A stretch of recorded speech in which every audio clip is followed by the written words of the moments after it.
দাম্পত্য ব্যবস্থা এবং পারিবারিক ব্যবস্থাপনা পৃথিবীর যে কোনো সভ্যতার, যে কোনো ধর্মের, যে কোনো কালচারে মানুষের চাইতে আমাদের ভালো ছিল।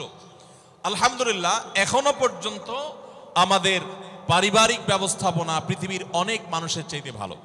আমি একটা কথা প্রায় বলি, ইউরোপিয়ানরা, আমেরিকানরা, পৃথিবীর উন্নত দেশগুলো, তারা অবকাঠামোতে, শিক্ষায় তারা অনেক ক্ষেত্রে আমাদের চাইতে শত শত বছর এগিয়ে আছে। কিন্তু একটা বিষয়ে আমরা তাদের চাইতে শত শত বছর এগিয়ে আছি, আর সে বিষয়টা হলো আমাদের দাম্পত্য জীবনে, আমাদের পারিবারিক জীবনে আমরা যতটা ভালো আছি, আমরা যতটা সুখে আছি, ওরা আরো 200-500 বছরেও সে জায়গায় যেতে পারবে বলে কোনো আলামত আপাতত দেখা যায় না, বরং তারা পিছনের দিকে যাচ্ছে। তাদের সোনালী অতীত তারা হারিয়ে এসেছে। আমরা এখনো পারিবারিক জীবনে যতটা সুখ ভোগ করি, আমাদের দেশে, আমাদের সমাজে, মুসলমানদের মধ্যে সন্তানের সাথে মা বাবার যে বন্ডিং, বোঝাপড়া, ভাই বোনের পরস্পরের যে বোঝাপড়া, আমাদের স্বামী স্ত্রীর মধ্যকার যে সম্পর্ক, যে ভালোবাসা, যে সম্প্রীতি, যে সৌহার্দ্য, যে মমতা, যে স্নেহ এখনো পর্যন্ত বিরাজ আছে। পশ্চিমারা, ইউরোপিয়ানরা এগুলো কল্পনাও করতে পারে না। তারা জানেই না যে আমাদের এই সমাজে পারিবারিক সুখ এবং শান্তি আমরা এখনো কতটা উপভোগ করছি। কিন্তু ভাইরা আমার, আপনারা সবাই জানেন আমাদের ঘরে ঘরে এই পারিবারিক সম্পর্কগুলো, বিশেষ করে দাম্পত্য সম্পর্ক, স্বামী স্ত্রীর মধ্যকার সম্পর্ক, এটা দিন যত অতিবাহিত হচ্ছে পশ্চিমা সংস্কৃতির কুপ্রভাবে আমাদের সমাজ থেকে সেগুলো হারিয়ে যাচ্ছে, ধ্বংস হয়ে যাচ্ছে। ভাই ভাইয়ের মধ্যে যে সম্পর্ক আগে ছিল সেটা এখন আগের মতো নেই। ওদের চাইতে ভালো আছে, কিন্তু আমরা আগের চাইতে তুলনামূলক খারাপের দিকে চলে যাচ্ছি। স্বামী স্ত্রীর মধ্যকার যে সুসম্পর্ক ছিল সেটা কি এখন আছে? বিবাহ বিচ্ছেদ, আগে পুরো থানায় একটা বিবাহ বিচ্ছেদের ঘটনা গোটা থানার মানুষকে নাড়িয়ে দিত, গোটা ইউনিয়নের মানুষকে নাড়িয়ে দিত। আর এখন আপনারা জানেন বিবাহ হইতে দেরি, ভাঙতে দেরি নেই। চায়না মালও আরো বেশি সময় লাস্টিং করে, দাম্পত্য সম্পর্কগুলো এতটাও লাস্টিং করে না। পত্রিকার পাতা খুললে দেখা যায় প্রতিদিন যে পরিমাণ তালাক হচ্ছে, শুধু ঢাকায় আরো অনেক বছর আগে প্রতিদিন 39টা করে বিবাহ বিচ্ছেদের ঘটনা ঘটতো।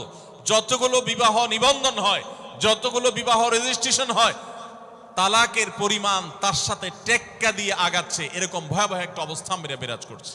অতএব আমাদের দাম্পত্য জীবনে, আমাদের পারিবারিক জীবনে সুখ এবং শান্তির জন্য কোরআন এবং হাদিসের আলোকে আমি কয়েকটি টিপস যতটুকু সম্ভব হয় সংক্ষেপে আপনাদের সামনে আলোচ করতে চাই।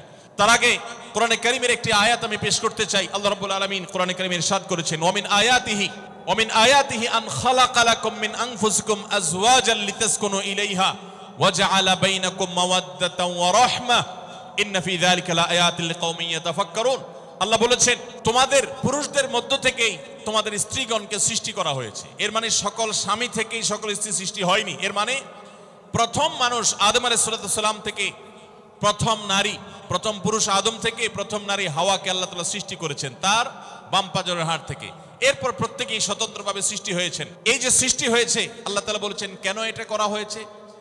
আদম আলাইহিস সালামকে সৃষ্টি করেছেন, তিনিই তো যথেষ্ট ছিলেন। আবার নারী হিসেবে হাওয়াকে কেন সৃষ্টি করলেন? আল্লাহ বলেছেন লিতাসকুনু ইলাইহা, যাতে করে তোমরা প্রশান্তি লাভ করতে পারো, একে অন্যের মাধ্যমে তোমাদের দুনিয়ার জীবনটা উপভোগ্য হয়, তোমরা যেন সুখে স্বাচ্ছন্দ্যে জীবন কাটাতে পারো, তোমরা যেন সুখে থাকতে পারো। এই আয়াত থেকে বোঝা গেল দাম্পত্য জীবনে সুখে থাকা এটা জীবনের সুখের অন্যতম মানদণ্ড। যার দাম্পত্য জীবনের সুখী না, সে অনেক সম্পদশালী হতে পারে, অনেক প্রভাবশালী হতে পারে, অনেক পদের অধিকারী হতে পারে, অনেক বড় দায়িত্বশীল হতে পারেন, অনেক বড় নেতা হতে পারেন, অনেক বড় পরিচিত পপুলার মানুষ হতে পারেন। তিনি সুখী না। সুখের অন্যতম বড় একটা প্যারামিটার হলো দাম্পত্য জীবনে সুখী হওয়া, স্বাচ্ছন্দ্যশীল হওয়া। তো নবী করিম সাল্লাল্লাহু আলাইহি সাল্লাম তিনি আমাদেরকে এমন কিছু নির্দেশনা দিয়ে গেছেন যেগুলো অনুসরণ করলে দাম্পত্য জীবনে আমরা সুখী হতে পারবো ইনশাআল্লাহ তাআলা। আল্লাহ বলেছেন যে আলা বাইনাকুম মাওয়াদ্দাতান ওয়া রাহমা, স্বামী স্ত্রীর মধ্যে আল্লাহ রাব্বুল আলামিন ভালোবাসা এবং সম্প্রীতি সৃষ্টি করে দিয়েছেন। দেখুন, স্বামী স্ত্রীর মধ্যকার যে সম্প্রীতি, বিবাহের মাধ্যমে বৈবাহিক জীবনে যে সম্প্রীতি হয়, যে ভালোবাসা হয়, বিবাহিত মানুষরা জানেন এই ভালোবাসা আল্লাহ তাআলা অন্য কোনো মাধ্যমে দান করেন না, অলৌকিক। শুধুমাত্র বিবাহের বন্ধনটা হওয়ার সঙ্গে সঙ্গেই পরস্পর প্রতি যে আন্তরিকতা হয়, যে ভালোবাসা হয়, এটা পৃথিবীতে বিরল। অবৈধ সম্পর্ক, বিবাহ ছাড়া যে সমস্ত রিলেশন হয় সেগুলোতে এই ধরনের ভালোবাসা, প্রকৃত সম্প্রীতি এগুলো কল্পনাও করা যায় না। তো আমরা সরাসরি পয়েন্টসে চলে যাই। কি কি কাজ করলে দাম্পত্য জীবনের সুখ বা স্বাচ্ছন্দ্য আমরা পেতে পারি। অনেক মানুষ আছেন আমাদের কাছে আসে, বিশেষ করে আমার কাছে যত মানুষ অফিসে আসেন, এক এক দিন কয়েকশো মানুষও দেখা যায় অফিসে আসেন, এমনও হয় কোন কোন দিন কয়েকশো মানুষও হয়। তো আমাদের অফিসে অনেকগুলো ডেস্ক আছে, অনেক আলেম আছেন, তারা সমাধান দেন বসে বসে, তারা সহযোগিতা করেন আমার সাথে। অনেকগুলো ডেস্ক বসাতে হয়েছে, এত বেশি মানুষ আসেন। আপনারা অবাক হবেন, সবচেয়ে বেশি মানুষ আসে যেই ইস্যুটাকে নিয়ে, সবচেয়ে বেশি মানুষ আসে সেটা হলো দাম্পত্য কলহ, স্বামী স্ত্রীর ঝগড়া বিবাদ, তালাক, এগুলো নিয়ে সবচেয়ে বেশি সংখ্যক মানুষ আছেন। এবং আপনারা আরো অবাক হবেন, গরিব মানুষদের মধ্যে স্বামী স্ত্রীর মধ্যকার দূরত্ব, তাদের মধ্যকার কলহ, দ্বন্দ্ব, ঝগড়া, ফাসাদ, এগুলোর পরিমাণ বা রেশিও যত বেশি, টাকা পয়সা যাদের আছে, সামাজিক অবস্থান যাদের ভালো, আমার অভিজ্ঞতা হলো তাদের মধ্যে দাম্পত্য জীবনে কলহের পরিমাণ তুলনামূলক বেশি। তাহলে অনেক যুবক আছেন যারা বিয়ে শাদী এখনো করেন নাই, শুধুমাত্র হাতটা কসলাচ্ছেন আর চিন্তা করতেছেন চাকরিটা শুরু করতে পারি, ব্যবসাটা শুরু করতে পারি, বিদেশটা যায় সারতে পারি, টাকার বস্তা কামাই করে ফেলবো। তখন বউ একেবারে শুয়ের মতো সোজা থাকবে, আমাকে দিল জুড়ে ভালোবাসবে, আদর করবে, ভালোবাসা হবে, সম্প্রীতি হবে, চোখে মুখে লাল নীল রঙিন স্বপ্ন অনেক যুবক ভাইরা এখনো দেখছেন। আপনাদেরকে বলছি, টাকা পয়সা দিয়ে দাম্পত্য জীবনে শান্তি কেনা যায় না। টাকা পয়সা এবং সামাজিক অবস্থান দিয়ে মানুষ সুখী হয় না। আমাদের কাছে অনেক মানুষ এসে চোখের পানি ফেলেন, তাদের সামাজিক অবস্থান অনেক মজবুত, তাদের সামাজিক স্ট্যাটাস কল্পনার অতীত, কিন্তু তারা পারিবারিকভাবে সুখী নন। আমানতদারিতার কারণে তাদের প্রাইভেসি রক্ষা করি আমরা, কখনো ইশারাঙ্গিত আমরা তাদের প্রাইভেসি ভঙ্গ হতে পারে সেভাবে বলি না, কিন্তু আমরা রেশিওটা আপনাদের সামনে পেশ করছি এই জন্য আপনারা যারা হাত কসলাচ্ছেন, যারা বেকার যুবক আছেন, যারা স্টুডেন্ট আছেন, যারা মনে করছেন যে টাকা পয়সা কামাই করে বস্তা ভরি, তারপরে আমি বিয়ে শাদী করে ফেললে সুখের সাগরে হাবুডুবু খাবো, আমি এরকম দেশ বিদেশ ঘুরতে থাকবো, এই রঙিন স্বপ্ন যারা দেখছেন তাদেরকে বলছি, বিশ্বাস করুন, সুখের সাথে এই টাকা পয়সা এবং সামাজিক অবস্থানের সম্পর্ক আপনি যতটা আছে মনে করেন বাস্তবে ততটা নাই। তাহলে কিসের সম্পর্ক?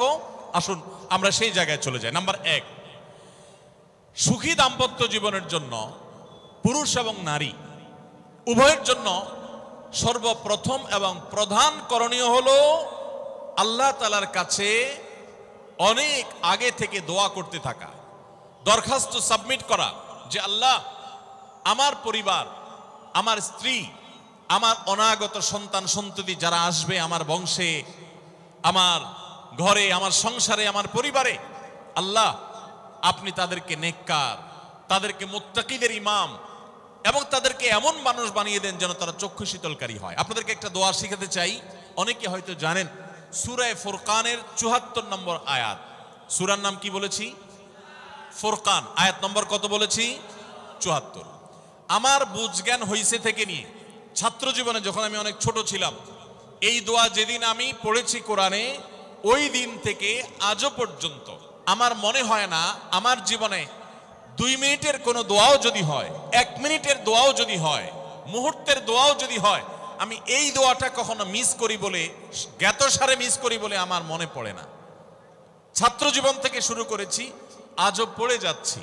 আলহামদুলিল্লাহ, আল্লাহর কাছে শুকরিয়া আদায় করে আপনাদেরকে বলতে পারি, এই দোয়ার সুফল আমি নিজের চোখে দেখেছি, আমি নিজে ভোগ করছি। এজন্য আপনাদেরকে আমি বলতে চাই, বিবাহিত হন কিংবা অবিবাহিত হন, আপনার দাম্পত্য জীবনের সুখের জন্য সর্বপ্রথম এবং প্রধান করণীয় হলো এই দোয়া।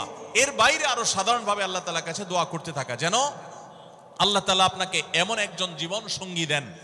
মা বোনরা দোয়া করবেন জীবন সঙ্গী, আপনারা দোয়া করবেন এমন যেন জীবন সঙ্গিনী দেন, যে জীবন সঙ্গী আপনার চোখ জুড়ানোর মতো হবে। দেখুন, আল্লাহর ভাষা এমন যে এই ভাষা তো অলৌকিক, এটাতে কোনো মানুষের ভাষা নয়।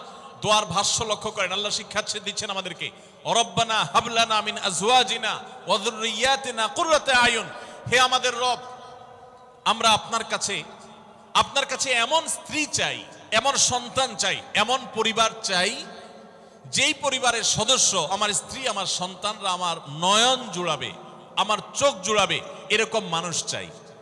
একটু ভাষাটা লক্ষ্য করুন। আমরা সাধারণত দোয়া করলে কি চাই? আমরা এক একটা দিক চাই। ধরুন আপনার স্ত্রী মাশাআল্লাহ অনেক সুন্দরী, অপূর্ব সুন্দরী, তিনি আল্লাহ তাআলা তাকে অনেক রূপ লাবণ্য দিয়েছেন, কিন্তু তার যদি চরিত্রটা খারাপ হয়, তাহলে এই স্ত্রীকে আপনার নয়ন জুড়াবে, চোখ জুড়াবে, চক্ষু শীতলকারী হবে? আপনার স্ত্রীর চরিত্র ভালো, দেখতে শুনতেও মাশাআল্লাহ সুন্দর, কিন্তু পড়ালেখা নেই, বুদ্ধিশুদ্ধি নেই, একটু বেকুব কিসিমের, তাহলে কি আপনার চোখ জুড়াবে? ভালো লাগবে? আপনার স্ত্রী শিক্ষা দীক্ষাও আছে, জ্ঞান গরিমায় মাশাআল্লাহ তিনি ভালো, রিচ, সমৃদ্ধ, আবার চেহারা সুন্দর, আবার তার মধ্যে তার চরিত্রের সমস্যা নেই, কিন্তু সমস্যা কি? সমস্যা ধরুন তার ভিতরে এমন রোগ আছে, শারীরিক রোগ, যেই রোগের কারণে আপনার জন্য সেটা বড় কঠিন পরিস্থিতির মুখোমুখি হতে হয়। ধরেন দুরারোগ্য কোনো ব্যাধি আছে, মরণ ব্যাধি আছে, এমন কোন রোগ আছে যেটার কারণে আপনাকেও সাফার করতে হয়, তাহলে এই স্ত্রী কি আপনার চোখ জুড়াবে? ঠিক একই কথা স্বামীর ক্ষেত্রে প্রযোজ্য, সন্তানের ক্ষেত্রে প্রযোজ্য। আল্লাহ তাআলা এমন একটা শব্দ শিক্ষা দিয়েছেন, দেখুন, আল্লাহর কাছে চাইতেও জানতে হয়। উল্টাপাল্টা দোয়া করলে দোয়া পূরণ হয়ে যাবে, কবুল হয়ে যাবে, কিন্তু আপনার কাজ হবে না। অনেক যুবক আছে আল্লাহর কাছে দোয়া করে, আল্লাহ বেশি না, লাখ 5 টাকা চাই। অনেক যুবক লিখে দেয় আমাদেরকে, হুজুর দোয়া করবেন বেশি না, আমি আল্লাহর কাছে লাখ 5 টাকা চাই। আল্লাহরে টার্গেট দিয়ে দিছি, কত লাগবে? 5 লাখ। কেন? একটা বাইক কিনবে, যুবক মানুষ, রাস্তাঘাটে বাইক ছাড়া চললে ভালো লাগে না, একটা ভালো সেট কিনবে, না হলে ফেসবুক স্ট্যাটাস ভালো করে দেওয়া যায় না, ছবি তুলে দেওয়া যায় না। সাইফুল্লাহ ভাই ছবি তুলে দিতে বলছেন না, মাহফিলের ছবি তোলা যায় না। আর কিছু টাকা দিয়ে ছোটখাটো একটা দোকান কিছু একটা করবে, বিয়ে শাদীর ব্যবস্থা করবে, বাস, বেশি কিছু চাই না। তো আল্লাহ তাআলা 5 লাখ টাকা ধরেন আপনাকে দিয়ে দিল, সাথে একটা রোগও দিয়ে দিল, ওই রোগে খরচ হবে 6 লাখ। তাহলে আপনার এই 5 লাখের কোনো মানে আছে? আপনারা একটা প্রসিদ্ধ ঘটনা অনেকেই শুনেছেন, একটা চুটকি, যে এক যুবক দোয়া করছে, আল্লাহ তোমার কাছে আমি এমন একটা লাইফ চাই, বিশেষ করে বেকার যুবকরা এগুলো বেশি দোয়া করে, আল্লাহ তোমার কাছে এমন একটা লাইফ চাই, বেশি কিছু না, যে লাইফে 2 হাত ভর্তি টাকা থাকবে আর আশপাশে শুধু নারী আর নারী থাকবে, এরকম একটা লাইফ চাই। তো আল্লাহ তাআলা তার দোয়া কবুল করে ফেলছে। দোয়া কবুল করছেন কিভাবে? দোয়া কবুল করে তাকে আল্লাহ তাআলা এমন একটা বাসের কন্ট্রাক্টর বানিয়ে নিছেন, যে বাসটা হলো মহিলা বাস, চারপাশে শুধু নারী আর নারী, সব মানুষের, আর হাত ভর্তি টাকা আর টাকা সব বাস মালিকের। দোয়া কিন্তু কবুল হয়ে গেছে। তো আল্লাহ তাআলার কাছে উল্টাপাল্টা দোয়া করলে কি হয় দেখছেন? দেখুন, দাম্পত্য জীবনে সুখের জন্য দোয়া কিভাবে করতে হবে আল্লাহ শিখিয়ে দিয়েছেন। রব্বানা হাব লানা মিন আজওয়াজিনা ওয়া যুররিয়াতিনা কুররাতা আয়ুন, আল্লাহ আমার পরিবারের সদস্যরা যেন এমন হয় যে তাদেরকে দেখলে আমার নয়ন জুড়িয়ে যাবে। অর্থাৎ নয়ন জোড়াতে হলে সব দিক থেকে পারফেক্ট হতে হবে, সব দিক থেকে ভালো হতে হবে, তখনই তো দিল জুড়াবে।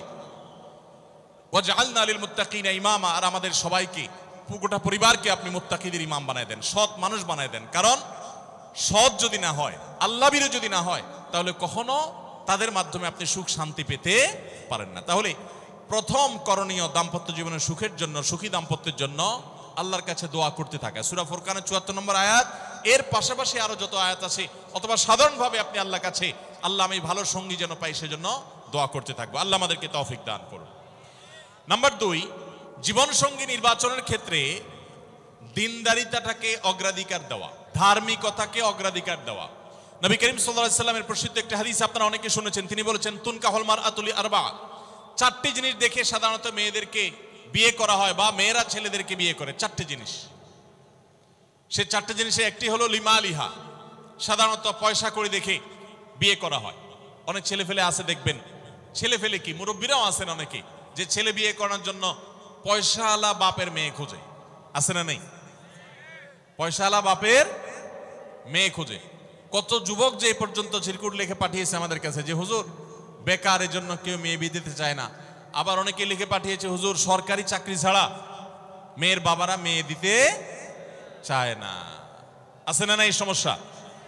তো নবী সাল্লাল্লাহু আলাইহি সাল্লাম বলেছেন, সম্পদ দেখে অনেকে বিয়ে করে, আবার অনেকে রূপ লাবণ্য চেহারা ছবি দেখে বিয়ে করে, অনেকে সামাজিক অবস্থান প্রতিপত্তি বংশমর্যাদা দেখে বিয়ে করে, আর অনেকে দিনদারিতা ধার্মিকতা দেখে বিয়ে করে। নবী সাল্লাল্লাহু আলাইহি ওয়াসাল্লাম বলেছেন ফাজফার বিজাতিদ দ্বীন, তোমরা বিয়ের ক্ষেত্রে এই ধার্মিকতা দেখে বিয়ে করে সেই বিয়ে তোমরা সফল হওয়ার চেষ্টা করবে, কারণ এটাই হলো সুখের মূল চাবিকাঠি। আপনার স্ত্রী, আপনার স্বামী, আপনার জীবন সঙ্গী সঙ্গিনী যদি নেককার হন, আল্লাহভীরু হন, তার যদি কোনো একটা জায়গায় সারেন্ডার করার জায়গা থাকে, তো আপনি নিশ্চিত থাকতে পারেন তাকে নিয়ে আপনি সুখে থাকবেন। আর যদি সে আল্লাহর কাছে নিজেকে সারেন্ডার না করে, আল্লাহর কাছে নিজেকে আত্মসমর্পণ না করে, মুত্তাকি না হয়, আল্লাহভীরু না হয়, তাহলে তাকে দিয়ে আপনি কখনো প্রকৃত সুখ সন্ধান করতে পারবেন না। এজন্য ভাইরা, দাম্পত্য জীবনের সুখের জন্য দ্বিতীয় গুরুত্বপূর্ণ বিষয় হলো জীবন সঙ্গী সঙ্গে নির্বাচন করার ক্ষেত্রে অন্য যাই থাকুক আর না থাকুক ধার্মিকতা আছে কিনা এটা দেখতে হবে। এটা যদি দেখেন তাহলে সেক্ষেত্রে ইনশাআল্লাহ আপনি সুখী হবেন। ধার্মিকতার আবার সংজ্ঞা কি? এখানে মুশকিল হলো আজকাল মেয়েদের বোরকা পরলেই মনে করা হয় ধার্মিক, ছেলেরা নামাজ পড়তেছে মনে করা হয় ধার্মিক। এইটুকুই শুধু ধার্মিকতার সংজ্ঞা নয়, ধার্মিকতার সবচেয়ে বড় সংজ্ঞা হলো কোরআন এবং হাদিসের সামনে সে নিজেকে আত্মসমর্পণ করে কিনা, সে সারেন্ডার করে কিনা, আল্লাহর নির্দেশ পেয়েছে, রাসূলের নির্দেশ পেয়েছে, আল্লাহর নিষেধাজ্ঞা রয়েছে, সেই জায়গায় সে থেমে যায় আর সে আগে বাড়ে না, নিজেকে সমর্পণ করে দেয়, মাথা নত করে ফেলে। এরকম যদি হয় তাহলে সেই ছেলে নিয়েও সুখী থাকবেন, সেই মেয়ে নিয়েও সুখী থাকবেন। আমি বিশেষ করে মেয়ের বাবারা যারা নিজের মেয়ে বিয়ে দেওয়ার জন্য সরকারি চাকরিজীবী খুঁজেন, পয়সাওয়ালা খুঁজেন, বড় বড় পদে থাকা মানুষগুলোকে খুঁজে বেড়ান, আমি তাদেরকে বলি আপনার মেয়ের জন্য ফজরের নামাজের সামনের কাতারে থাকা যুবকগুলোকে খুঁজে বের করেন। এই যে যুবকরা চিৎকার করছে সবাই ফজর নামাজ পড়েন, আল্লাহ সব যুবককে ফজর নামাজ জামাতের সাথে পড়ার তৌফিক দান করুন। ভাইরা আমার, যেই ছেলে আল্লাহকে ভয় করে, যেই ছেলের ভিতরে কোরআন এবং হাদিসের কাছে আত্মসমর্পণ করার মতো মানসিকতা আছে, এই ছেলে আর যা হোক তার স্ত্রীকে কখনো কষ্ট দিবে। যেই মেয়ে কোরআন হাদিসের কাছে নিজেকে সমর্পণ করেছে, কোরআন হাদিস যেহেতু স্বামীকে শ্রদ্ধা করতে বলে, এই মেয়ে কখনো স্বামীর প্রতি অশ্রদ্ধা করবে না। অতএব দাম্পত্য জীবনের অনেক গুরুত্বপূর্ণ একটা পয়েন্ট হলো এটা যে আপনি তার রূপ লাবণ্য, সামাজিক অবস্থান, সম্পদ, পয়সা কড়ি এগুলো দেখেন বা না দেখেন, প্রধান বিবেচ্য বিষয় হবে তার ধার্মিকতা। এটা যদি দেখেন ইনশাআল্লাহ দেখবেন যে আপনি সুখে থাকবেন। আল্লাহ তাআলা আমাদের সবাইকে এই দিকটাকে বিবেচনা করে আমাদের দাম্পত্য জীবনকে গড়ে তোলার তৌফিক দান করুন। তৃতীয় যে পয়েন্টটি বলতে চাই তা হলো দাম্পত্য জীবনের সুখের মূল মন্ত্র হলো সবর এবং শুকর। আমাদের দেশে সর্বস্তরে, শুধু দাম্পত্য জীবনে না, সব ক্ষেত্রে বেসবরি, ধৈর্যহীনতা, অসহিষ্ণুতা এটা এমন পর্যায়ে চলে গেছে, আপনারা পত্রিকার পাতা খুললেই দেখবেন যে বিয়ে বাড়িতে চিংড়ি মাছ দেওয়া হয়েছে সাইজ একটু ছোট, সেজন্য মারামারি হয়ে শুধু বিয়ে ভাঙছে তা নয়, 2-4 জন মারাও গেছে। শুনেন না আপনারা? মানে তার 4-5 দিন আগে নিউজ দেখলাম যে বিয়ের অনুষ্ঠানে সামান্য একটু কথা কাটাকাটিকে কেন্দ্র করে মেয়ের ভগ্নিপতি না খুব নিয়ারেস্ট একজনকে পিটিয়ে মেরেই ফেলেছে। ভাইরা আমার, এই ধরনের ঘটনা আপনারা শুনেন না? ঘরে ঘরে অসহিষ্ণুতা এবং ধৈর্যহীনতা। আমি একটা কথা প্রায় বলি, আপনারা কি জানেন কিয়ামতের ময়দানে আল্লাহর কাছে বান্দা কোন আমল করলে হিসেব ছাড়া জান্নাতে যাবে? ভাই, আল্লাহর কাছে হিসেব দিয়ে জান্নাতে যাওয়া কি সহজ কাম না কঠিন কাজ? আরে আল্লাহর কাছে তো অনেক দূরের কথা। আপনি যে প্রতিষ্ঠানে চাকরি করেন তার মালিকের কাছে, উপরস্থ বসের কাছে একেবারে পুঙ্খানুপুঙ্খ করে প্রতিটা পয়সার হিসাব দিয়ে একদম সবকিছুতে পারফেক্টনেস প্রমাণ করা, এটাই তো একটা কঠিন কাজ, দুঃসাধ্য কাজ। সেখানে সারা জীবনের হিসাব আল্লাহর কাছে দিয়ে পাই পাই করে তারপর আপনি জান্নাতে যাবেন, বিষয়টা এত সহজ না। তাহলে হিসেব ছাড়া আল্লাহ তাআলা এমনিতে বলবেন হিসাব টিসাব নাই, তোমাকে এমনি জান্নাতে দিলাম, এটা চান আপনারা? দেখুন কোরআনে কারীম আল্লাহ তাআলা বলছেন ইন্নামা ইউওয়াফাস সাবিরুনা আজরাহুম বিগাইরি হিসাব। আল্লাহ বিনিময় দেওয়ার ক্ষেত্রে, সওয়াব দেওয়ার ক্ষেত্রে দুনিয়াতে যারা সবরকারী হবে, যারা ধৈর্যশীল হবে, যারা সহিষ্ণু হবে, যারা নিজেকে নিয়ন্ত্রণ করতে পারবে, এই সবরকারীদেরকে আল্লাহ তাআলা হিসেব ছাড়া দিবেন, তাদেরকে সওয়াব দিবেন হিসেব ছাড়া। তাহলে আপনি যখন আপনার কর্মস্থলে থাকবেন আপনাকে ধৈর্য ধারণ করতে হবে। আপনি যখন পাবলিক পরিবহনে উঠবেন আপনার মাথা ঠান্ডা রাখতে হবে। আপনি যখন আপনার বাসা বাড়িতে থাকবেন আপনার মাথা ঠান্ডা থাকতে হবে। মাথা গরম হয়ে যায় যাদের, হট মেজাজ যারা, কথায় কথায় মাথা গরম হয়ে যায়, ধৈর্যহীন হয়ে যায়, যেখানে সেখানে গন্ডগোল বাধায় দেয়, মারামারি বাধায় দেয়, ধৈর্য সহ্য বলতে কিছু নাই, এই লোকগুলো কিন্তু এই সৌভাগ্যবান মানুষদের কাতারে সামিল হতে পারবে না। ঠিক একইভাবে দাম্পত্য জীবনে সুখী হতে হলে সবর এবং শকর, এই দুইটা মূল মন্ত্রের কোনো বিকল্প পথ খোলা নেই। সেটা স্বামীর জন্য প্রযোজ্য, স্ত্রীর জন্য প্রযোজ্য। স্বামী হিসাবে আপনি স্ত্রীর অনেক অনিয়ম দেখতে পাবেন, অনেক কিছু দেখতে পাবেন, আপনার আকাঙ্ক্ষা, আপনার চাহিদা, প্রত্যাশার বিপরীত, আপনাকে সবর করতে হবে। ভাইরা আমার, আমাদের প্রিয় নবী সাল্লাল্লাহু আলাইহি সাল্লামের দাম্পত্য জীবনে কিন্তু টুনটান সমস্যা হয়েছে। আপনারা মনে করতে পারেন নবী সাল্লাল্লাহু আলাইহি সাল্লামের ঘর, ওনার স্ত্রীগণ সাহাবী, তারা উম্মুল মুমিনিন, আমাদের মা, এত মর্যাদাবান মানুষ তারা, তাদের আবার ঝামেলা হয়েছে। ভাই, দাম্পত্য জীবনে টুকটাক সমস্যা তাদেরও হয়েছে। প্রিয় নবী সাল্লাল্লাহু আলাইহি সাল্লাম নিজে একদিন বাসা ছেড়ে মসজিদে নববীতে এসে মন খারাপ করে বসেছিলেন, তিনি বাসায় যাচ্ছেন না, অভিমান করে। ওমর রাদিয়াল্লাহু তাআলা আনহু বিষয়টা বুঝতে পেরে, তার মেয়ে যেহেতু নবী সাল্লাল্লাহু আলাইহি সাল্লামের স্ত্রী, তিনি সেখানে গিয়ে ভেতরে প্রবেশ করে তার সাথে কথা বলে তথ্য উদ্ঘাটন করে সেটা মিটমাট করার ব্যবস্থা করেছেন। স্বয়ং নবী করিম সাল্লাল্লাহু আলাইহি সাল্লামের জামাতা, ইসলামের চতুর্থ খলিফা আলী রাদিয়াল্লাহু তাআলা আনহু, তার মতে এত মর্যাদাবান মানুষ, তার ঘরে স্ত্রী হিসাবে আছেন কে? মুহাম্মদ সাল্লাল্লাহু আলাইহি সাল্লামের মেয়ে, জান্নাতে নারীদের সর্দার ফাতেমা রাদিয়াল্লাহু তাআলা আনহা। এত বড় মানুষ তারা, স্বামী স্ত্রী দুইজন, দুই দিককার নেতৃত্বে, একজন যুবকদের নেতৃত্ব দিবে, আরেকজন জান্নাতি যুবতীদের, নারীদের নেতৃত্ব দিবে। এত বড় মর্যাদাবান মানুষ, তাদেরও দাম্পত্য জীবনে কিন্তু টুনটান হয়েছে।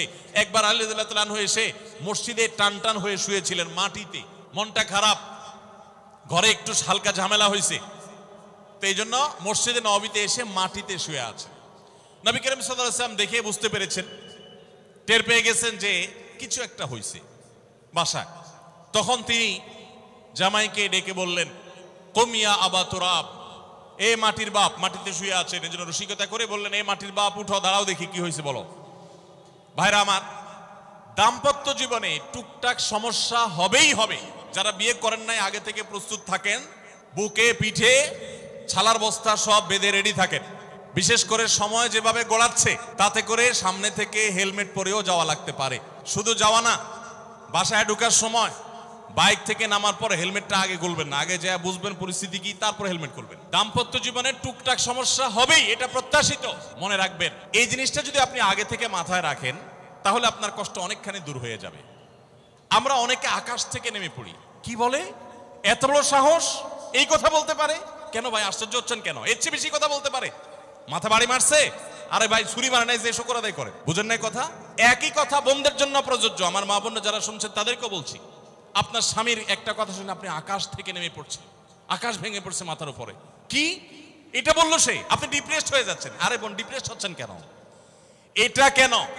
আরো শক্ত কথা আপনাকে বলতে পারে, এটা আপনি মাথায় রাখেন।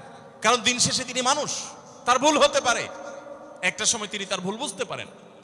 দাম্পত্য জীবনে যদি স্বামী স্ত্রী উভয়ে যদি ধৈর্যশীল না হয়, সবরকারী না হয়, হুটহাট রিয়াকশন করে ফেলে, কখনো দাম্পত্য জীবনে সুখী হওয়া সম্ভব নয়। মনে রাখতে হবে, একসাথে থাকতে গেলে, দুইটা পাতিল একসাথে থাকতে গেলে টুনটান লাগে না, বাধে হয় না? আপনার কাছে যদি কেউ এসে গাল গল্প দেয়, দেখবেন অনেকে গাল গল্প দেয়। গাল গল্প দেওয়া লোক আছে না নাই? ভাই 30 বছর সংসার করেছি, জীবনে আমাদের একটা কথা হয়নি, ডাহা মিথ্যুক, এ লোক ডাহা। আপনার 50 বছরের সংসারে কোনো বিষয় হয় না। হ্যাঁ, ঝগড়া করেন না, সেটা ভিন্ন বিষয়, কিন্তু ভিন্ন মত হবে না, দ্বিমত তৈরি হবে না, নিজেদের মধ্যে ভুল বোঝাবুঝি তৈরি হবে না, একবারও হবে না জীবনে, অসম্ভব। মুহাম্মদ সাল্লাল্লাহু আলাইহি সাল্লামের ঘরে যদি হয়ে থাকে, আলী রাদিয়াল্লাহু তাআলা ফ্যামিলিতে যদি হয়ে থাকে, সাহাবীদের ঘরে ঘরে যদি হয়ে থাকে, আপনি কে?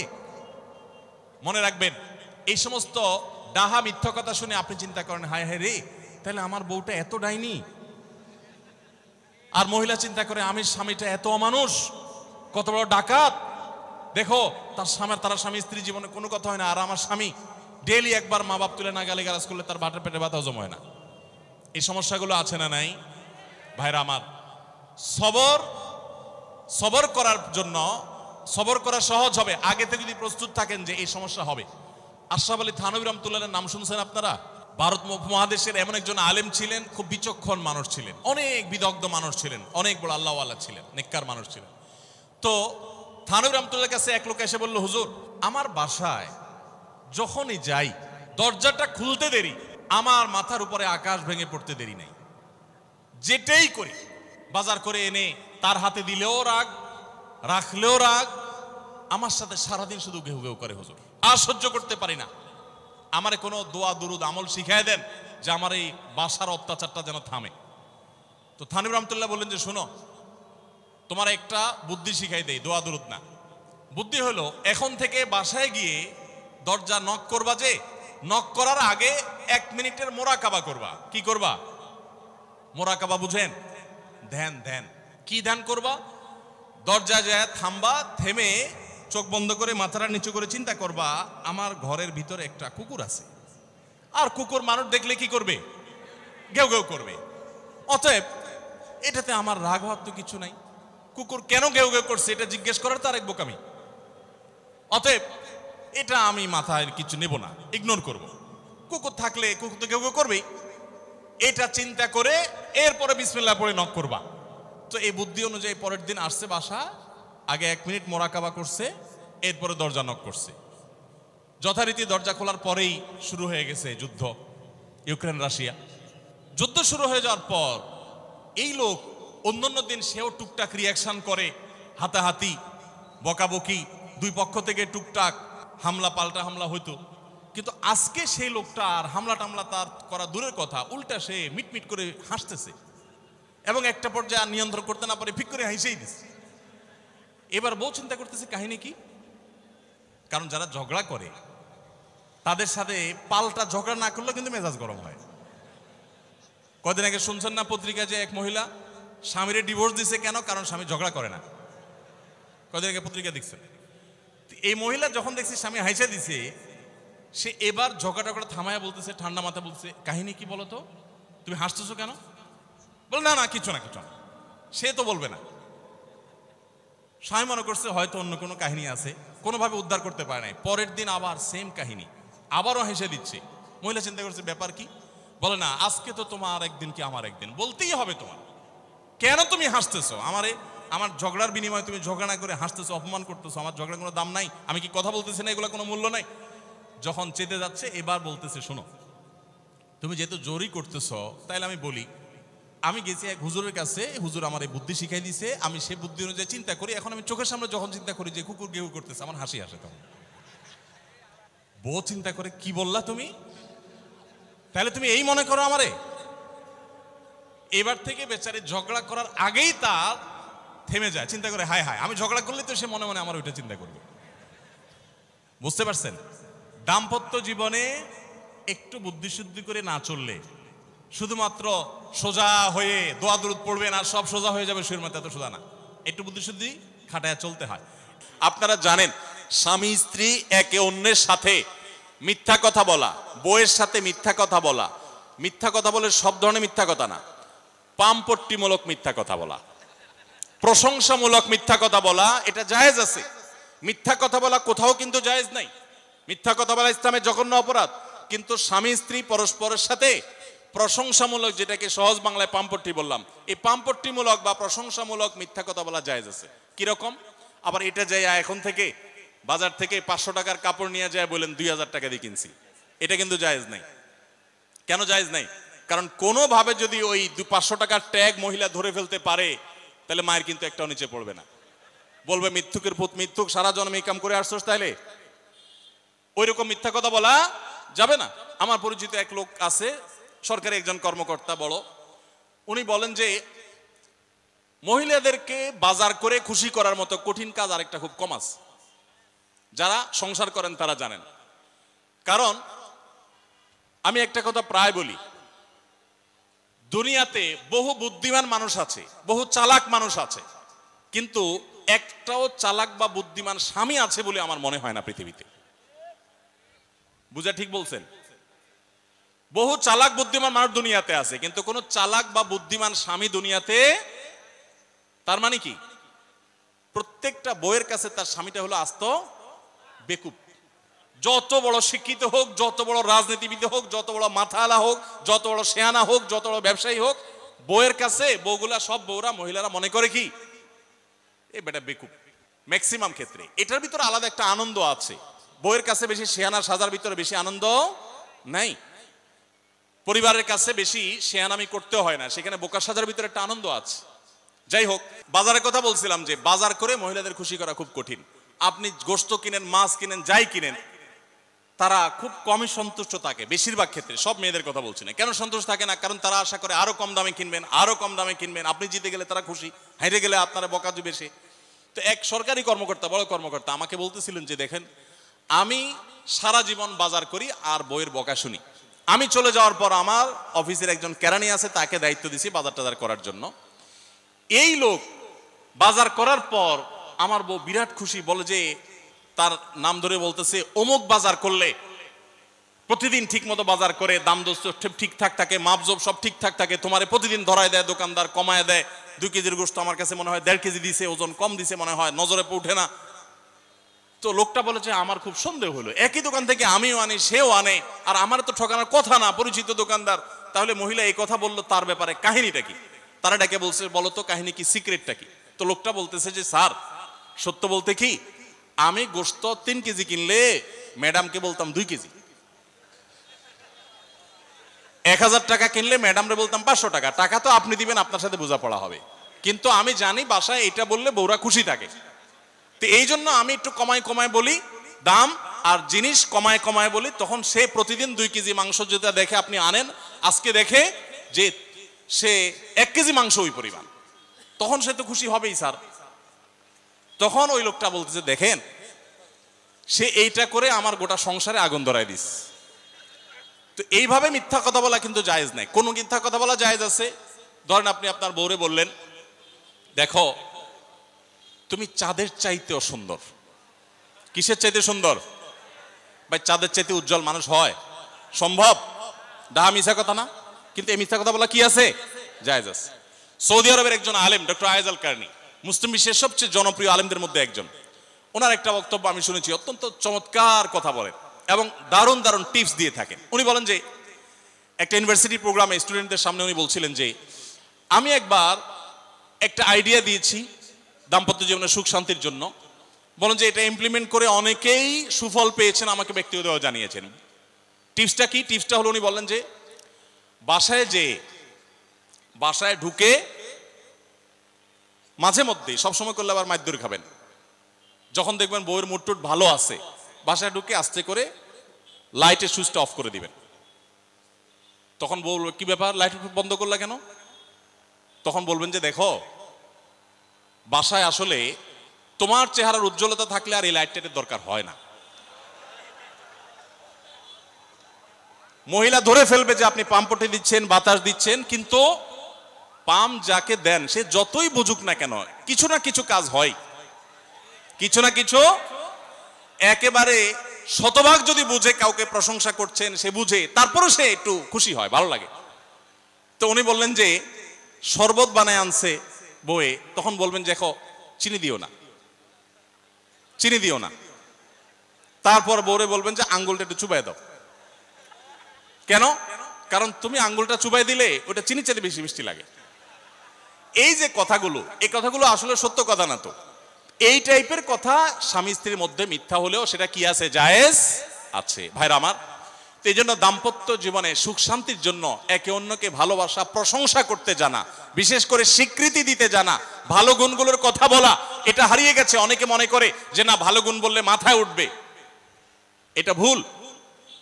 মাথায় উঠবে সেটা ব্যালেন্স করার জন্য আপনাকে অন্য কাজ করতে হবে, কিন্তু তাই বলে প্রশংসা করতে কার্পণ্য করা যাবে না, স্বীকৃতি দিতে হবে। 5 নম্বর হলো, দাম্পত্য জীবনের সুখ শান্তির জন্য একে অন্যের যে কনসার্নের জায়গাগুলো আছে, ইস্যুগুলো আছে, এগুলোকে মাথায় রেখে চলতে হয়। যেমন আপনি স্বামী হিসাবে বউয়ের বাপের বাড়ির মানুষদের বদনামি থাকলেও করবেন না। তারা কৃপণ, তারা অনেক সমস্যা আছে, এগুলো থাকলেও বউয়ের কাছে করবেন না। কারণ কোনো মেয়ের কাছেই নিজের বাপ মা, নিজের ভাই বোনের কোনো দোষ শুনতে ভালো লাগে। আপনি তার কাছে বললে সমাধান হবে না, তো বরং অশান্তি বাড়বে। তাহলে কি লাভ? আপনি এগুলো ভেতরে ভিতরে রাখেন, সবকিছু বলতে যান না। এবং তাদের পারলে আরো প্রশংসা করেন যে আমার শাশুড়ির রান্নাটা খুব ভালো, মাশাআল্লাহ, আমার শ্যালকের এই গুণটা খুবই ভালো, আমার শ্যালিকার ওই গুণটা ভালো। যত বেশি তার বাপের বাড়ি তারিফ করবেন, দেখবেন যে আপনার ঘর পুরাই শান্তি। ঠিক একইভাবে মা বোনরা যারা আছেন, তারা স্বামীদের দুর্বল পয়েন্টগুলোকে মাথায় রাখবেন। যে কথা বললে স্বামী স্ত্রী উভয় জানেন যে যেটা বললে তার মনে কষ্ট হয় সেটা তাকে বলবেন না। অনেক মহিলা আছে বাহিরের রান্নার তারিফ শুনলে তার মাথা নষ্ট হয়ে যায়, আছে না নাই? যে ঘরে এসে বাহিরের রান্নার তারিফ শুনতে চাই না, তাহলে বাহিরের রান্না ভালো হইলেও ওইগুলোকে ভালো বলবেন না, চুপচাপ থাকবেন, মিথ্যা বলার দরকার নেই। তাহলে এই বিষয়গুলো মাথায় রেখে চলা, যে কি বললে তার কষ্ট হয়, ইনশাআল্লাহ এতে দাম্পত্য জীবনে সুখ শান্তি হবে। এর পাশাপাশি 6 নম্বর হলো সময় দেওয়া। আজকাল দাম্পত্য জীবনের সবচেয়ে বড় সমস্যা হলো, তরুণ বন্ধুরা ভালো করে শুনে রাখেন, বিয়ে যারা করবেন ভবিষ্যতে আরো ভালো করে শুনে রাখেন, এই মোবাইল ফোন আমাদের দাম্পত্য জীবনকে ধ্বংস করার অন্যতম কারণ। অতএব আল্লাহর ওয়াস্তে মোবাইলগুলোকে নিয়ন্ত্রণ করেন, মোবাইলগুলোকে নিয়ন্ত্রণ করেন। বাসায় ঢোকার আগে মোবাইলের গলা চিপে বন্ধ করেন, এরোপ্লেন মুড করেন। ফ্যামিলিকে একান্তে কিছু সময় দেন। সারাক্ষণ খাচ্ছেন মোবাইল টিপতে টিপতে, ওই যে কৌতুক আছে না, যে মোবাইল টিপতে টিপতে খাচ্ছে, খায়া ডাইল মনে করে পানি ঢেলে নিছে পাতে। খাওয়ার সময় এবার চিন্তা করতে বলতেছে যে কি দিয়ে রান্না করছো, লবণ দাও না ডাইলে, আসলে ঢেলে নিছে কি পানি। তো মোবাইল টিপতে টিপতে যদি মানুষ সংসারে স্বামী স্ত্রী একে অন্যের সাথে সময় কাটায়, তাহলে দাম্পত্য জীবনে অশান্তি নিশ্চিত। যত অশান্তি এবং যত ঝগড়া, যত ভুল বোঝাবুঝি আমাদের ফ্যামিলিগুলোতে হয়, এর অন্যতম প্রধান কারণ হলো এই মোবাইল এডিকশন, মোবাইল আসক্তি। স্বামী বলেন স্ত্রী বলেন উভয় একান্তে স্বামী স্ত্রী বাসা বাড়িতে তো অবস্থান যতদিন করবেন, ব্যবসা বাণিজ্য কাজ কাম আল্লাহর হস্তে, এগুলো সব জমা রেখে তারপর স্বামী স্ত্রী একে অন্যকে সময় দিবেন, ইনশাআল্লাহ দাম্পত্য জীবনের সুখ শান্তি আসবে। 7 নম্বর পয়েন্ট হলো, যেটা আমি একটু আগে বলে ফেলেছি, সেটা হলো অন্যের সুখের মিথ্যা গল্প শুনতে যাবেন না।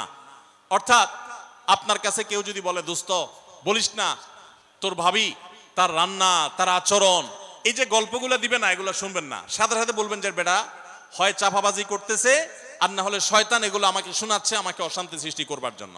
মহিলাদের ক্ষেত্রে এটা প্রযোজ্য, যে অনেক মহিলা এসে বলবে ভাবি আপা কি বলবো আর আপনার ভাই এত কেয়ারিং, কি যে যত্ন করে আমারে, আমার দিক খুব খেয়াল রাখে, একটু সমস্যা হতে দেয় না, বাইরে গেলে একটু পর পর ফোন দিয়ে মেসেজ দিয়ে খবর নেয়। বুঝবেন যে সাক্ষাৎ শয়তান হাজির হয়ে গেছে। এই লোক হয়তো সৎ উদ্দেশ্যে বলছে, কিন্তু শয়তান তাকে দিয়ে বলাচ্ছে আপনাকে অশান্তিতে ফেলার জন্য।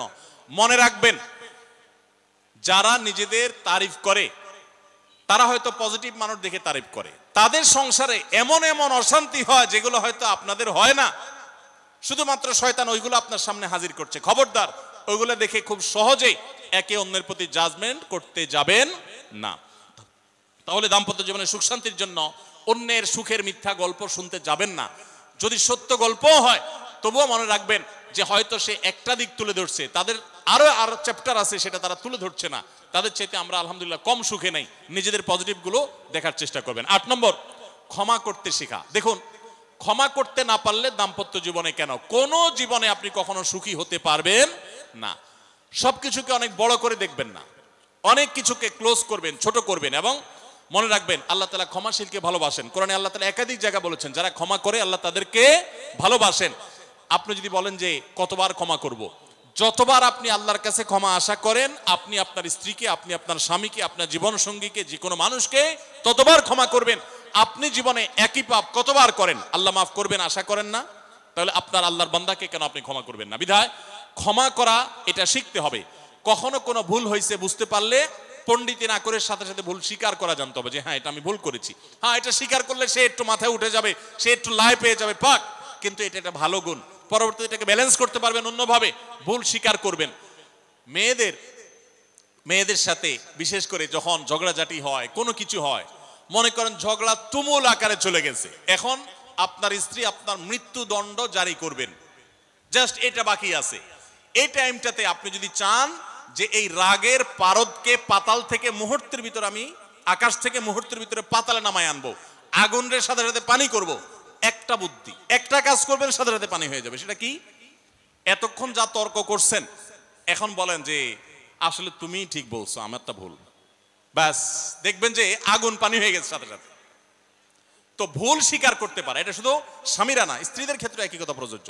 এটা অনেক বড় একটা গুণ, বিশেষ করে ক্ষমা করতে পারা। ক্ষমা করতে যারা পারে না তাদেরকে আল্লাহ ভালোবাসেন না। আল্লাহ তাআলা বলেছেন যে আল্লাহ তাআলা ক্ষমাশীল মানুষদেরকে ভালোবাসেন, বিধায় আমরা ক্ষমা করতে শিখবো ইনশাআল্লাহ। 9 নম্বর হলো, শয়তান যে সমস্ত জায়গাতে ধোঁকা দেয় এই জায়গাগুলোকে ক্লিয়ার রাখা। যেমন একটা পয়েন্ট বলি, স্বামী স্ত্রীর মধ্যে কিছু কিছু জিনিস প্রাইভেট থাকতে পারে। আপনার স্ত্রী আপনার শ্বশুরবাড়িতে ফোনে কথা বলেছে, কি বলেছে, আম্মা তোমার সাথে কি বলেছে, তোমার আব্বা কি বলেছে, তোমার ভাই কি বলেছে, ব্যক্তিগত বিষয়গুলো খুব বেশি খোঁচাখুচি করে জানতে যাবেন না। এগুলো জানতে গেলে অশান্তি হবে। এবং অনেক সময় দেখা যেতে পারে কোনো কিছু দেখে আপনার সন্দেহ হয়েছে, তাহলে এটা পেটের ভিতর রাখবেন না। আবার খারাপভাবে উপস্থাপন না করে সুন্দরভাবে উপস্থাপন করুন যে আমার কাছে এরকম মনে হয়েছে। তাতে সাময়িক ঝগড়া হোক, কিন্তু আপনি ক্লিয়ার হয়ে যাবেন এবং নিজেদের মধ্যে কোনো ঝামেলা থাকবে না। শয়তান বিশেষ করে ওয়াসওয়াসা, কুমন্ত্রণা, সন্দেহের রোগ দিয়া দাম্পত্য জীবনে সবচেয়ে বেশি অশান্তি তৈরি করে। এই জন্য সন্দেহকে কোনো স্থান দিবেন না। যখনই সন্দেহ আসবে বুঝবেন যে শয়তান এটা সৃষ্টি করছে। সর্বশেষ 10 নম্বর হলো, শাসন করার যদি কখনো দরকার হয়, স্বামী হোক আর স্ত্রী হোক বা সাধারণ মানুষের ক্ষেত্রে এটা প্রযোজ্য, রাগের মাথায় কখনো শাসন করবেন না। শাসন করতে হলে মাথা গরম হয়ে গেছে একটু সবর করবেন, ঠান্ডা মাথায় শীতল মাথায় তারপরে শাসন করবেন। যখন রাগ উঠছে তখন কিছু বলতে যাবেন না। আপনার রাগ উঠছে আজকে, আপনি নিয়ত করেন আগামী 24 ঘন্টা পর এটার আমি বিচার করব, একটা বিহিত করব, এটার আমি কিছু একটা করে ছাড়বো।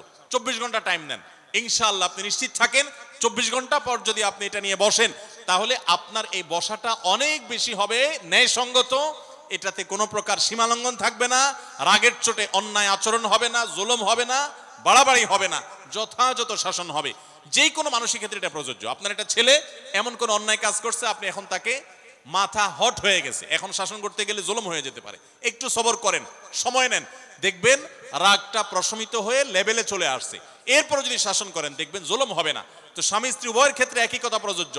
ঝগড়া যখন করতে মন চায়, মেজাজ যখন গরম হয়, তখন না করে একটু পরে করেন। আমি সৌদি আরবে প্রবাসে যখন ছিলাম, আমি দেখেছি অনেক বাংলাদেশি ভাইয়েরা, তখন নেটের এত বেশি প্রচলন ছিল না, তারা মোবাইলে একটার পর একটা কার্ড রিচার্জ করতো 50 রিয়াল 100 রিয়াল দিয়া। কেন? শুধুমাত্র বউয়ের সাথে ঝগড়া করার জন্য। কিসের জন্য?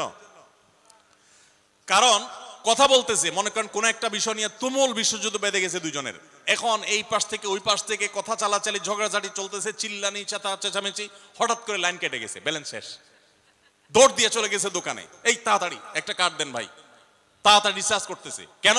তাকে এখন কি করতে হবে? অসমাপ্ত ঝগড়ার সেকেন্ড ইনিংস শেষ করতে হবে।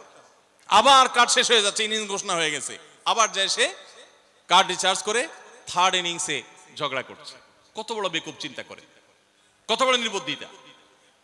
এই ঝগড়াটা স্বামী স্ত্রী যদি দুই জায়গায় থাকেন, ফোনে যদি ঝগড়া হয়, আমি বুদ্ধি দেই যে ফোনটা যখনই দেখলেন যে ঝগড়া শুরু হয়ে গেছে, তখন সাথে সাথে মোবাইলটা অফ করে ফেলান। অফ করে 3 দিন মাত্র রাখেন, অন্য একটা নাম্বার বাটন ফোন দিয়ে আপাতত অফিসের কাজ কাম ছাড়েন, আর বউয়ের সাথে যোগাযোগের নাম্বারটা 3 দিনের জন্য বন্ধ রাখেন। 3 দিন পরে মোবাইলটা আস্তে করে ওপেন করেন। এবার নিয়তি করেন যে ঝগড়া এটাই হবে। বউরে বলবেন, দেখো তোমার সাথে ঝগড়া এখানে এই পর্যন্ত থামতেছে, আমরা এখান থেকে আবার শুরু করবো ইনশাল্লাহ 3 দিন পর। 3 দিনের বিরতি দিচ্ছি, যুদ্ধবিরতি। 3 দিন পরে যদি শুরু করেন, আমি তো দায়িত্ব নিয়ে বলতে পারি, লিখিত দিতে পারি আপনাকে, 3 দিনের পর যখন আবার নতুন করে শুরু করবেন, ইনশাআল্লাহ দেখবেন আগের ঝগড়ার যে দুইজনের একজনেরও আর কিছুই নেই।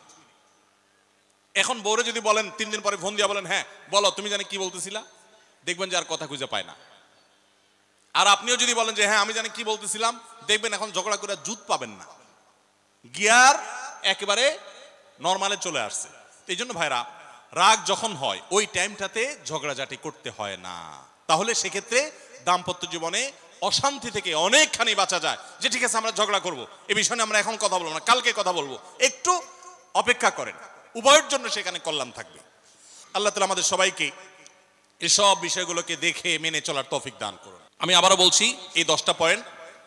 নাম্বার 1, দাম্পত্য জীবনের সুখ শান্তির জন্য আল্লাহ তাআলার কাছে অনবরত সূরা ফুরকানের 74 নম্বর আয়াতে যে দোয়াটা আছে, রব্বানা হাব লানা মিন আজওয়াজিনা ওয়া যুররিয়াতিনা কুররাতা আয়ুন ওয়াজআলনা লিল মুত্তাকিনা ইমামা, এই দোয়া এছাড়া সাধারণভাবে আল্লাহর কাছে দোয়া করতে থাকে, আল্লাহ জীবনে যেন সঙ্গী হিসেবে যাকে পাবো সে যেন আল্লাহ ভীরু হয়, মুত্তাকি হয়, ভালো মানুষ হয়। এরপরও যদি খারাপ মানুষ পড়ে যায় তো মনে রাখবেন, ফেরাউনকে আল্লাহ তাআলা আসিয়ার মতো নেককার মানুষ দিয়েছেন, আসিয়ার মতো নেককার মানুষের কাছে ফেরাউনের মতো অত্যাচারী স্বামী দিয়েছেন। আবার আল্লাহ তাআলা নূহ আলাইহিস সালামের মতো মানুষকে, লূত আলাইহিস সালামের মতো মানুষকে তাদের অবাধ্য এবং আল্লাহর প্রতি ঈমান আনে নাই এমন নারী, এমন স্ত্রী দিয়েছেন। অতএব পরীক্ষা হিসাবে নেবেন, কিন্তু দোয়া করতে থাকবেন। নাম্বার 1 হলো দোয়া করতে থাকা। 2 নম্বর হলো জীবন সঙ্গী নির্বাচনের ক্ষেত্রে ধার্মিকতাকে সবকিছুর উপরে প্রাধান্য দিবেন। ধার্মিকতা থাকলে বাকি সবকিছুতে কম্প্রোমাইজ করবেন, এক্ষেত্রে কম্প্রোমাইজ করবেন না। অনেকে বলে, মেয়ে যদি বলে না ধার্মিক ছেলে ছাড়া আমি বিয়ে বসবো না, তো বাপ মা বা অন্য অনেকে বুঝায় যে না তুমি একটু কম্প্রোমাইজ করো, ছেলেকে পরে নামাজি বানাই নিও, ছেলের টাকা পয়সা আছে এটা ঠিক রাখো, নামাজি পরে বানাই নিও। সব সময় রেডিমেড পাইলে আপনি আর বানাতে যাবেন কেন? আগে দিনদারিতা দেখবেন। টাকা পয়সাওয়ালা বানাই নেওয়া যাবে, অন্য কিছু বানাই নেওয়া যাবে, কিন্তু দিনদারিতা সবকিছুর উপরে যেন থাকে। 3 নম্বর হলো সবর এবং শুকর। স্বামী স্ত্রী উভয়কে এটা যদি চূড়ান্তভাবে অবলম্বন না করে দাম্পত্য জীবনে শান্তি সম্ভব না। 4 নম্বর হলো একে অন্যের ভালো কাজগুলো স্বীকৃতি দিতে জানতে হবে এবং প্রশংসা করতে জানতে হবে। এটা অনেক বড় একটা গুণ স্বামী স্ত্রীর, পরস্পরের প্রশংসা করতে পারা। এবং প্রশংসা করাটা একটা ভালো গুণ স্বামী স্ত্রীর। প্রশংসা করতে গিয়ে মিথ্যা বললে, বাড়িয়ে বললেও সেটা গুনাহ হবে না, স্বামী স্ত্রীর ক্ষেত্রে শুধুমাত্র এটা স্পেশাল। আর 5 নম্বর হলো স্বামী স্ত্রী পরস্পরের দুর্বল জায়গাগুলোতে আঘাত করা যাবে না। যে জিনিসটা কথা বললে তিনি মনে কষ্ট পান, ওইটা তাকে বলা যাবে না, ওইগুলো থেকে এড়িয়ে চলতে হবে। যে এই বিষয়ে তিনি কথা বলতে চান না, স্বামী তার মায়ের বিষয়ে যদি বলে রাগ হয়ে যায়, তাহলে এই বিষয়ে আমি কোনো কথা বলবো না। ভুল থাকলেও সেগুলো দেখেও না দেখার ভান করব, সবর করব। আর 6 নম্বর হলো স্বামী স্ত্রী একে অন্যকে সময় দিবেন। সময় যদি দেন, এখন মহিলারাও সময় দেয় না, পুরুষরাও সময় দেয় না, এই জন্যই ভুল বোঝাবুঝি তৈরি হয়, দূরত্ব তৈরি হয়। এখন ভালোবাসা আদান প্রদান করার জন্য SMS, হোয়াটসঅ্যাপ, মেসেঞ্জার, বিভিন্ন রকমের যোগাযোগের মাধ্যম আছে, ফোন আছে, ভিডিও কল আছে। এত মাধ্যম থাকা সত্ত্বেও ভালোবাসা কম। এর অন্যতম কারণ হলো যে সবকিছু এখন অনলাইন করে ফেলছি আমরা, একান্তে একে অন্যকে আমরা সময় দেই না। সময় দেওয়াটা হলো একটা বড় কাজ। 7 নম্বর হলো অন্যের সুখ শান্তিতে আছে, তাদের ঝগড়াঝাটি হয় না, তারা একে অন্যের প্রতি খুব কেয়ারি। এই সমস্ত গল্প শুনে, মিথ্যা গল্প কিংবা সত্য গল্প শুনে প্রতারিত হতে যাবেন না। মনে রাখবেন আপনি তার চাইতে অনেক দিক থেকে সুখে আছেন, সেটা হয়তো আপনার মাথায় আসছেন, আপনি খুঁজে বের করেন, নিশ্চয়ই অনেক সুখের পয়েন্ট আল্লাহ আপনাকে দিয়ে রেখেছেন। আর 8 নম্বর হলো একে অন্যকে ক্ষমা করতে জানতে হবে, কোনো কিছু ভুল হলে স্বীকার করতে জানতে হবে। 9 নম্বর হলো একে অন্যের প্রতি সংশয় করা, সন্দেহ করা রোগ থেকে বেঁচে থাকতে হবে। সন্দেহ করা খুবই খারাপ জিনিস এবং সন্দেহের সূত্র তৈরি হতে পারে, সেই পথগুলো বন্ধ করে ফেলতে হবে। আর 10 নম্বর হলো যদি একে অন্যের কোনো ভুল সংশোধন করতেও হয়, রাগের মাথায় সেটা করা যাবে না, বরং ঠান্ডা মাথায় করতে হবে। ঠান্ডা মাথায় যখন একটু ফ্রেশ হবেন, নরমাল হবেন, তারপরে করতে হবে ইনশাআল্লাহ, তাহলে ব্যালেন্স হবে এবং জুলুম হবে না। আল্লাহ তাআলা আমাদের সবাইকে সুখী দাম্পত্য জীবন নসিব করুন, বলুন আমিন।